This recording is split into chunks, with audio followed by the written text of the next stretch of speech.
Salut à toutes, salut à tous et bienvenue dans cette nouvelle vidéo sur la chaîne. C'est mon avis 2, vous le savez, cette chaîne secondaire qu'on a créée pour vous parler d'autre chose que des smartphones, même si aujourd'hui on va encore parler de smartphones. Sur la chaîne principale, c'est mon avis, ce sont des tests et des déballages, et sur cette chaîne secondaire, on parle des montres connectées, des casques, des oreillettes, etc. Mais aussi des smartphones, parce que là, on a eu une nouveauté. Alors, c'est pas une nouveauté technique, c'est pas une nouvelle version d'Android, une nouvelle version de iOS, une nouvelle version de l'iPhone, je sais pas.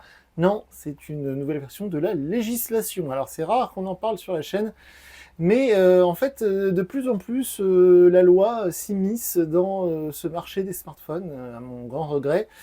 Donc on va essayer d'y voir un petit peu plus clair sur ces nouvelles étiquettes énergie. Alors, en fait, ces étiquettes énergie, vous les connaissez parce que vous les voyez depuis longtemps sur les lave-linges, sur les lave-vaisselle, sur les ventilateurs, les climatiseurs, tout un tas de produits. Je crois que même les voitures neuves ont une étiquette énergie.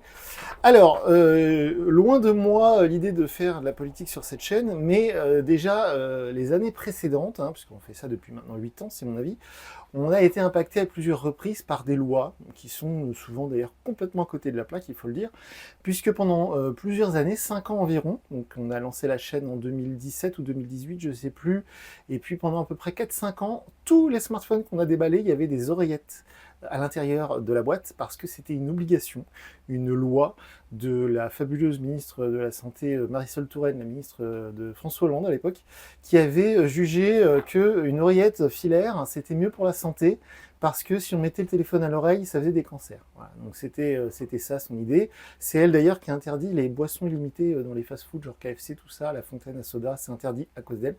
Et donc, pendant plusieurs années, on a eu des oreillettes filaires que j'ai collectionnées. J'avais une boîte entière, fut un temps, parce que ça ne sert à rien, plus personne s'en sert.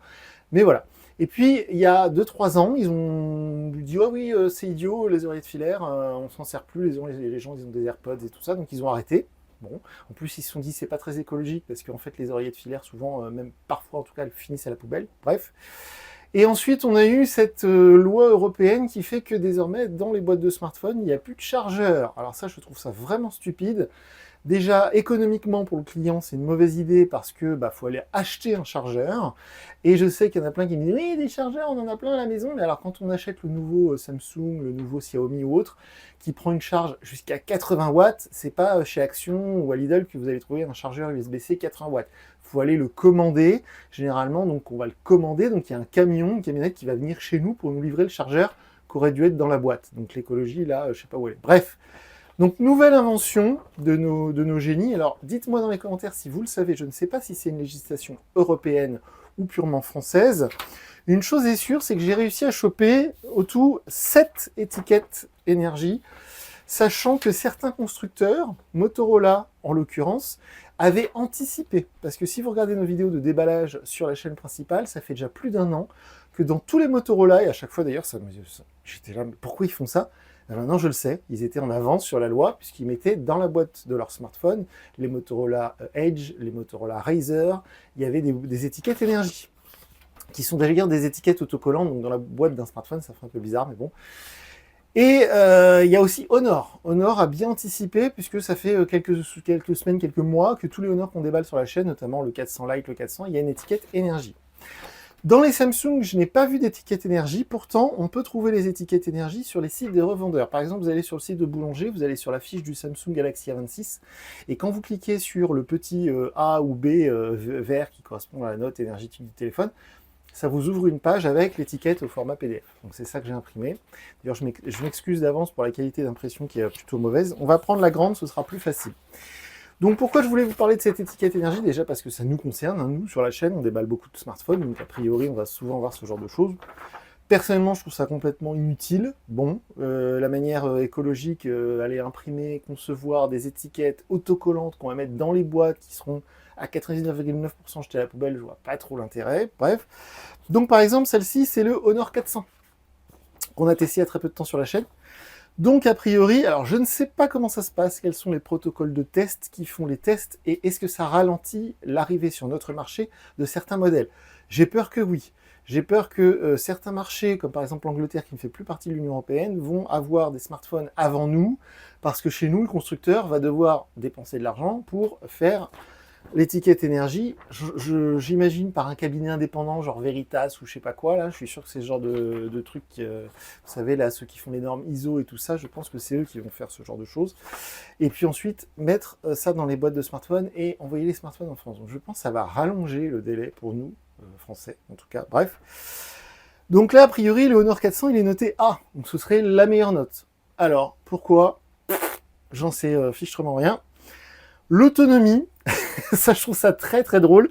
En 2025, alors pour les plus vieux, les plus vieux d'entre vous, début des années 2000, quand on avait des vieux téléphones comme celui-ci, à l'époque, les constructeurs et les opérateurs, SFR, Orange, etc., Bouygues, parlaient en heures d'autonomie. Donc pour les plus anciens d'entre vous, je ne sais pas si vous vous rappelez, mais quand on achetait ce genre d'engin là, Nokia N95, etc., sur la fiche produit, il y avait toujours une heure, des heures d'autonomie. Parfois, il y avait 2000 heures d'autonomie, 600 heures d'autonomie. C'était délirant. C'était tellement délirant que ça ne voulait plus rien dire. Et donc, du coup, maintenant, les constructeurs ne font plus ça. Quand vous achetez un Samsung Galaxy S25, Samsung ne vous dit pas il y a 60 heures d'autonomie. Non, ils vous disent rien d'ailleurs. Ils vous disent, en gros, ils vous sous-entendent que s'il tient une journée sur la batterie, c'est déjà bien. Parce qu'on recharge tous, a priori, en tout cas, beaucoup d'entre nous, rechargent leur smartphone la nuit. Donc là, on nous annonce 56 heures d'autonomie pour le Honor 400. Alors, je ne sais pas dans quelles conditions. Personnellement, je l'ai testé pendant 4-5 jours. J'ai dû le recharger 2 fois. Donc, sachant qu'une journée fait 24 heures, je ne sais pas où ils ont trouvé leurs 56 heures. Alors ça m'amuse beaucoup aussi. Je ne sais pas si vous allez voir, mais il y a une note concernant la résistance aux chutes. Alors c'est très drôle, ou à la fois très triste, je ne sais pas. Mais je serais bien curieux de savoir comment ils attribuent la note B en cas de chute pour un Honor 400. Alors déjà, j'imagine que c'est sans coque, sans rien. Ensuite, sur quel type de matériaux font tomber le téléphone? Est-ce que c'est sur du carrelage, du bitume, à quelle hauteur, etc. On ne sait pas. Et est-ce que l'écran est cassé ou est-ce que le téléphone est complètement inutilisable? Je ne sais pas. Donc a priori, le Honor 400 est noté B en résistance aux chutes. Bon. A priori, la batterie serait résistante jusqu'à 1200 cycles. Alors de la même manière, comment ils ont pu tester ça? Parce qu'on ne peut pas, ça prendrait des mois de vider la batterie complètement et de la recharger pour tester combien de temps elle va durer. Ça prendrait des mois, c'est pas possible à faire en laboratoire. Si vous en savez plus que moi, dites-le nous dans les commentaires. Réparation. B, pareil. Comment, pourquoi, je sais pas. Alors, pour celles et ceux qui le savent, avant cette chaîne, même tout au début de cette chaîne, en parallèle de faire des vidéos, j'avais une boutique d'informatique où je réparais des ordinateurs, des tablettes, des smartphones, surtout des iPhones, mais des smartphones, parfois d'autres marques Apple. Et alors, autant vous dire que quand on voyait un smartphone autre qu'iPhone ou Samsung débarquer au magasin, parce que pour réparer un Honor, pour réparer un Xiaomi, pour réparer un OnePlus, merci la galère. Donc je ne sais pas comment ils ont obtenu la note de B en réparation pour le Honor 400.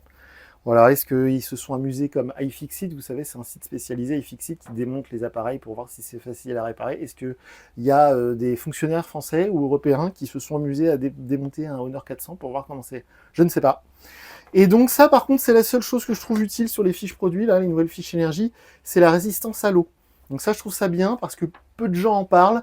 Les vendeurs, typiquement, parlent pas trop de ça. Je sais que beaucoup de gens n'y croient pas. Il y a encore énormément de gens qui achètent des smartphones neufs, des iPhones, et qui le jettent pas dans la piscine parce qu'ils pensent que l'iPhone n'est pas résistant à l'eau. Si, vous pouvez l'immerger dans la piscine 3 jours, ça craint rien. Bref.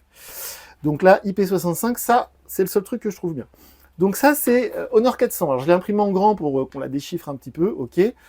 On va reparler de cette note là dans un instant parce que je vais vous montrer d'abord d'autres notes rapidement pour essayer de comparer. Donc ça par exemple c'est le Motorola Edge 60 Fusion qu'on a testé il n'y a pas longtemps sur la chaîne, que j'ai trouvé assez médiocre. Donc lui il nous donne donc toujours la note de A en énergie, je ne sais pas pourquoi. Donc 60 heures d'autonomie, 58, bon ok. Là a priori le Edge 60 Fusion résisterait mieux aux chutes que le Honor 400, alors ça m'étonnerait beaucoup parce que le Motorola Edge 60 Fusion il a un écran incurvé. Hein, vous savez, qui retombe sur les côtés comme ça. Donc, celles et ceux qui ont déjà eu un smartphone avec un écran de ce genre-là, vous savez pertinemment que quand ça tombe, c'est cassé immédiatement. Même une toute petite chute, l'écran est fissuré. Donc, je ne sais pas comment le Edge 60 Fusion Motorola obtient une meilleure note en chute que le Honor 400. Ah, c'est mystère et boule de gomme. La batterie, elle aurait 1000 cycles de vie, alors que le Honor 1200. Pourquoi ? Alors là, franchement, comment? Pourquoi? Je sais pas. Alors que c'est la même technologie, hein, tout ça, c'est du lithium-ion polymérisé, enfin du lithium polymérisé ou ionisé, peu importe. Une chose est sûre, c'est que dans ces deux smartphones, à ma connaissance, c'est pas la nouvelle technologie silicone carbone. Bon, ça aurait été bien d'être indiqué sur la fiche énergie, par exemple.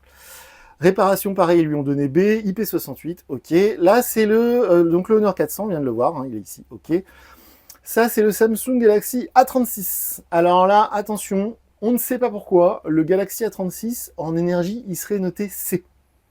Alors, pourquoi? Aucune idée. A priori, la note générale serait un mix de tout ça. Mais voilà, a priori, il y aurait ici une histoire de consommation électrique. C'est très très flou. Alors, franchement, c'est vraiment pas très clair. Donc là, soi-disant, le A36, il aurait que 40 heures d'autonomie, alors que pour l'avoir testé, c'est l'un des téléphones les plus autonomes actuellement dans cette gamme de prix. Le A36, il a beaucoup de défauts, mais il a une bonne autonomie, comme le A26 d'ailleurs, donc très étrange. En résistance aux chutes, soi-disant, il aurait C, alors que le Edge Fusion de chez Motorola, qui est sans doute le téléphone le plus fragile qu'on a testé ces dernières semaines, il a une meilleure résistance aux chutes. Ben, c'est n'importe quoi, ces étiquettes énergie. Réparation, le A36 serait noté C, alors que c'est la seule marque Samsung qui est plutôt facile à réparer avec les iPhones. Je parle de ça par expérience, donc c'est complètement stupide. Soit disant que la batterie, on pourrait la recharger 2000 fois sur le Samsung, pourquoi les autres 1000 et 1002? Ça n'a aucun sens. IP67, ok. Donc là, ça c'est le Samsung Galaxy, alors je sais plus, j'ai mis le S25 Ultra et le S25 tout court, je crois. Donc ça c'est le S25 Ultra. Donc, excellente résistance aux chutes. Oui, donc là, oui, pourquoi pas, ok. 2000 fois la charge de batterie, comme le A36. Oui, c'est des chiffres que Samsung m'ont donné, je pense. Hein. 44 heures d'autonomie. Bon, perso, si j'ai un S25 Ultra, je vais réussir à le faire tenir plus longtemps sur la batterie qu'un, je sais pas, moi, un A36, par exemple. Enfin, bon, bref, assez bizarre. Bref. Ouais, 3 heures de plus, soi-disant. Assez étrange. Réparation C. Bon, encore une fois, c'est assez flou. Là, c'est le S25 tout court, pas le S25 Ultra. Donc pareil, hein, ils sont notés B. Donc celui-ci, là, l'autonomie, là, c'est assez ok. Un S25 normal, l'autonomie est assez faible. Oui, là, d'accord. Résistance aux chutes A. Réparation, encore une fois, C. 2000 fois la batterie, IP68. Et enfin, celui-ci, c'est le A26. Alors, j'ai imprimé celle-ci parce que si vous allez chercher, farfouiner, vous verrez qu'il y a très peu de smartphones pour l'instant qui ont une étiquette énergie. Par exemple, les iPhone 16, 16 Pro, 16e n'ont pas d'étiquette énergie. Les Google Pixel 9, 9A n'ont pas d'étiquette énergie, 9 Pro non plus. Donc, vous voyez, ça va arriver, mais voilà, c'est tout frais. Donc. Et donc, le A26, alors il aurait une autonomie équivalente au S25, alors c'est pas du tout le cas, un A26 ça tient 3-4 jours sur une batterie, j'exagère 2-3 jours sur une charge de batterie, alors que le S25 c'est pas le cas.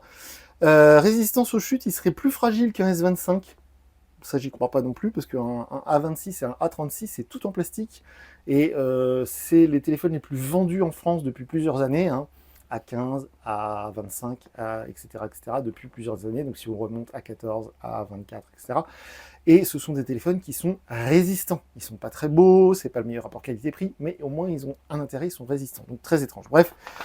Donc on termine avec le A26 qui serait noté C.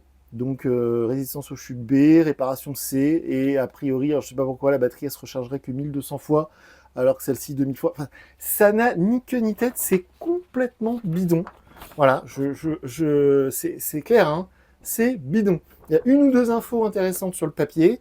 Le reste, ça sort ça sort de d'où, je sais pas. Si vous le savez, dites-le nous. Je trouve ça d'une bêtise absolue. Et je termine par un truc auquel évidemment nos génies dans les parlements, que ce soit le Parlement français ou le Parlement européen, n'ont pas pensé. C'est que dans la vie, il n'y a pas que Samsung, Apple, Honor et Google. Voilà. Il y a beaucoup de petits constructeurs. Nous, sur la chaîne, on en teste énormément. AGM Mobile, Doogee, Oukitel, Qbot, il y en a plein, Fossibot, voilà, qui nous envoient des téléphones pour qu'on les teste parce que c'est des marques qui sont pas très connues, ils n'ont pas beaucoup de moyens, ils n'ont pas les moyens de faire de la publicité. Donc ces petits constructeurs qui déjà galèrent, là, vous allez leur rajouter une complexité administrative et financière. C'est-à-dire qu'imaginez Oukitel, petit constructeur chinois, qui vient de sortir une espèce de clone de S25 Ultra, si vous voulez aller le voir, je crois qu'il s'appelle le C61, c'est très drôle, hein, c'est vraiment un clone de S25 Ultra.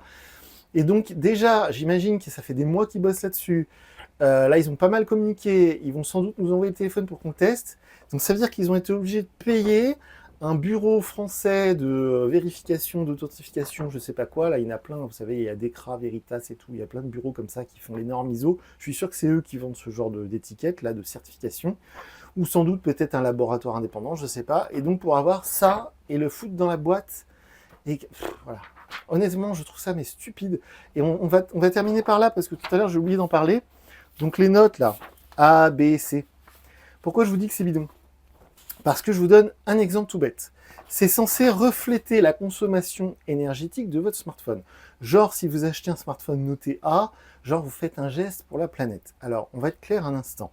Si vous achetez un Samsung Galaxy A26, qui est noté C, un A26, vous allez le recharger une fois tous les 2 jours, peut-être tous les 3 jours, si vous vous en servez pas beaucoup.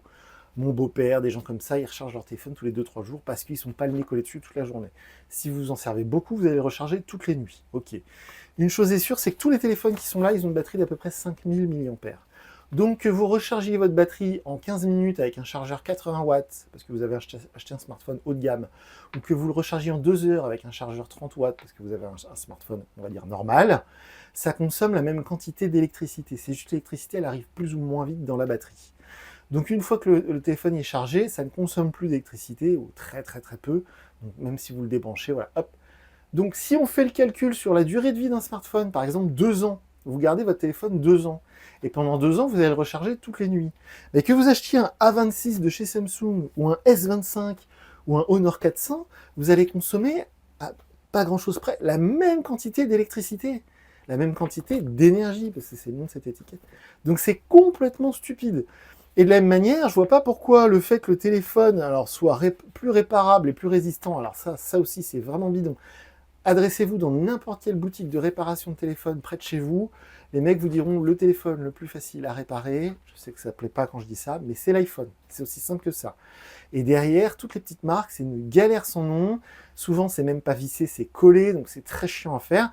Donc je vois vraiment pas là comment un Motorola Edge 60 Fusion obtient la note A. Enfin bon, vous voyez, c'est complètement stupide. Ça n'a ni queue ni tête, c'est aberrant. Donc voilà, je voulais absolument montrer ça. Déjà d'une, si vous vous disiez « Ah, c'est peut-être une bonne idée, pour aller acheter mon nouveau smartphone, je vais me fier à l'étiquette. » Non. Déjà, franchement, non. La preuve en est, c'est que les 2 smartphones les plus vendus en France actuellement, il y a peut-être aussi le A16, que j'ai pas trouvé la fiche énergie, mais A16, A26, A36, ce sont les 3 modèles qui se vendent le plus avec la gamme Xiaomi Redmi Note 14. Ils sont soi-disant notés C, alors que ce sont des téléphones qui consomment très peu d'énergie. Leurs écrans sont peu lumineux, donc consomment peu d'énergie, ce sont des écrans AMOLED. Les processeurs sont des processeurs entrée de gamme qui consomment peu d'énergie également. La batterie de 5000 mAh, c'est des batteries hyper basiques qui ont, qui ont une bonne autonomie et une bonne durée de vie, c'est aussi conçu pour ça. Donc ça n'a ni queue ni tête, c'est d'une bêtise absolue. Si vous avez plus d'infos que moi, mettez-les dans les commentaires. Si vous hésitiez à vous fier à ce genre de choses pour acheter votre prochain smartphone, non, ça sert à rien, c'est bidon. En tout cas, ce n'est que mon avis. Sinon, vous pouvez nous retrouver sur X, Threads et Instagram. Et je vous dis à très bientôt pour une nouvelle vidéo sur la chaîne. Salut!